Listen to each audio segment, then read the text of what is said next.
అందరికీ నమస్తే. నేను మీ కీర్తన, జనసేన పార్టీ రాష్ట్ర అధికార ప్రతినిధి.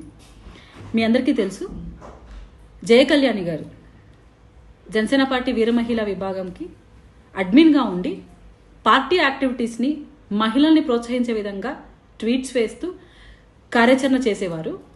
ముఖ్యంగా నేను ఎందుకు ఈమె గురించి ఈరోజు మాట్లాడాల్సి వచ్చిందంటే, నేను ఒక ప్రెస్ మీట్ పెట్టి పవన్ కళ్యాణ్ గారి భావజాలాలు, ఆయన సిద్ధాంతాలకు అనుగుణంగా ఆయన పనిచేయకపోవడం వల్ల ఆయన వ్యతిరేకిస్తూ నేను రాజీనామా చేస్తున్నాను అని ఆమె ఒక ప్రముఖంగా ప్రెస్ నోట్ రిలీజ్ చేశారు.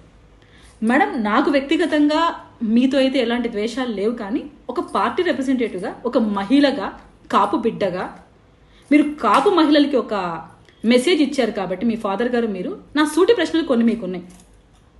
ఒక మంచి పొజిషన్లో పవన్ కళ్యాణ్ గారు మిమ్మల్ని పెట్టారు. ఆ విషయం మీరు ఫస్ట్ యాక్సెప్ట్ చేయాలి. మీరు కూడా పవన్ కళ్యాణ్ గారి భావజాలకు అనుగుణంగానే వచ్చారు, కానీ మిమ్మల్ని బలవంతం పెట్టి జనసేన పార్టీలో చేరమని చెప్పలేదు. ఎందుకంటే మీరు వేసిన పోస్టులన్నీ మేము చూసాం కాబట్టి మాట్లాడుతున్నాను. అలాంటి మీరు అంత చక్కటి బాధ్యతలో మిమ్మల్ని పెట్టినందుకు మీరు ఎంతమంది మహిళల్ని ప్రోత్సహించారు, ఎంతమంది మహిళల్ని పార్టీలో చేర్చారు, ఒక వీర మహిళా విభాగాన్ని అభివృద్ధి చేయడం కోసం ఏ విధంగా పాటుపడ్డారు. నేను కాదు, పార్టీలో చాలా మంది మహిళలకు తెలుసు. మేమేమైనా యాక్టివిటీస్ చేసి పోస్ట్ చేయమని చెప్పిన రోజు మీరు మీకు నచ్చిన వాళ్ళవి పోస్ట్ చేసి మా పోస్ట్ పెట్టకుండా ఎంత డిలే చేసి నెక్స్ట్ డేకి కూడా అవి పోస్ట్ పడదు. అటువంటి సమస్యలతో మేము ఎంతో ఇబ్బంది పడి మీకు కాల్ చేస్తే ఇర్రెస్పాన్సిబుల్గా చాలామంది ఉన్నాయండి, చేస్తాం అని చెప్పిన రోజులు ఉన్నాయి. అసలు పట్టించుకోకుండా పోస్టే వెయ్యని రోజులు మీకు నచ్చిన వాళ్ళవి పోస్ట్ చేసినవి కూడా ఉన్నాయి. ఓకే, అది పర్లేదు, అది పక్కన పెడదాం. ఎంతమందిని ప్రోత్సహించారో చెప్పమంటే అది చెప్పేదానికి మీకు ఆన్సర్ ఉందో లేదో మీకు తెలియాలి. మరొక విషయం, పార్టీ ఆఫీస్లో మీరు వర్క్ చేసిన నాళ్ళు మీకు నాకు తెలిసి మంచి శాలరీస్ కళ్యాణ్ గారు ప్రొవైడ్ చేశారు. అలాగే ల్యాప్టాప్, ఫోన్ కూడా ఇచ్చారు.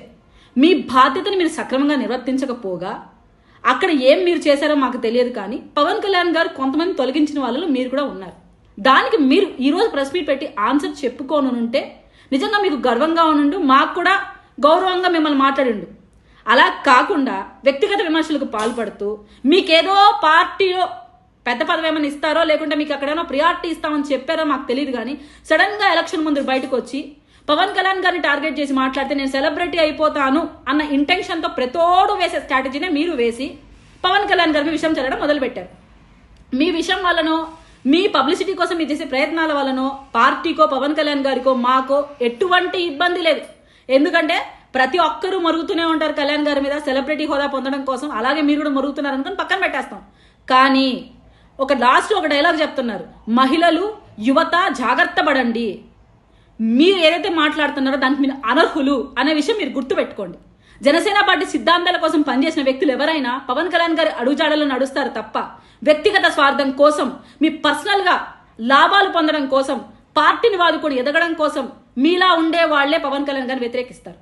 ఎందుకంటే శాలరీ తీసుకుని బాధ్యతగా నీ పని చెయ్యమ్మా అంటే చేయకుండా ఈరోజు మీ వ్యక్తిగత ప్రయోజనాల కోసం, నాకు తెలిసి 4 రోజుల్లో కండువా మార్చుకుంటారేమో మీరు. ఎందుకంటే గతంలో మీ గురించి మీ దగ్గర పనిచేసిన మీలాగే పనిచేసిన ఒక వ్యక్తి కూడా అలాగే ప్రెస్ మీట్లు పెట్టాడు, తర్వాత పోయి ఇంకొక కండువా వేసుకున్నాడు. అంటే ఆ అసలు రంగు ముందు కండువా వేసేసుకొని వచ్చి మాట్లాడితే బాగుంటుంది కదా. మళ్ళీ ఎలా కండువా వేసుకుని బురద పూసి పవన్ కళ్యాణ్ గారికి ఆ పార్టీకి వెళ్ళేది నీచ స్థాయిలో ఉంటుంది. నేను ఒకటే చెప్తున్నా, వ్యక్తిగత స్వార్థం కోసం వెళ్ళాలనుకుంటే వెళ్ళిపోండి, కానీ పవన్ కళ్యాణ్ గారిని కానీ పార్టీని కానీ డిగ్రేడ్ చేసి మాట్లాడతామంటే దయచేసి వీర మహిళా విభాగం నుంచి కావచ్చు, మహిళలు కావచ్చు, ఎవరు హర్షించరు. దయచేసి జనసేన పార్టీ నుంచి ఒకటే తెలియజేస్తున్నాము, మీ హుందాతనంగా మీ రాజకీయాలు మీరు చేసుకుంటూ మీ బ్రతికేదో మీరు బ్రతుక్కుంటే ఎవరు మిమ్మల్ని ఒక మాట అనరు. కానీ పవన్ కళ్యాణ్ గారిని వ్యక్తిగతంగా విమర్శించడం కోసం, మీరు ఏదో హైప్ తెచ్చుకోవడం కోసం ఇలాంటి చీప్ ట్రిక్స్ ఫాలో అయితే గట్టి గుణపాఠం అయితే రాబో రోజుల్లో జనసేన పార్టీ వీర మహిళా విభాగం నుంచి మేము తీసుకోవాల్సి వస్తుంది. ఇది మీకు ఒక హెచ్చరికగా జనసేన పార్టీ అధికార ప్రతినిధిగా నేను చేస్తున్నాను.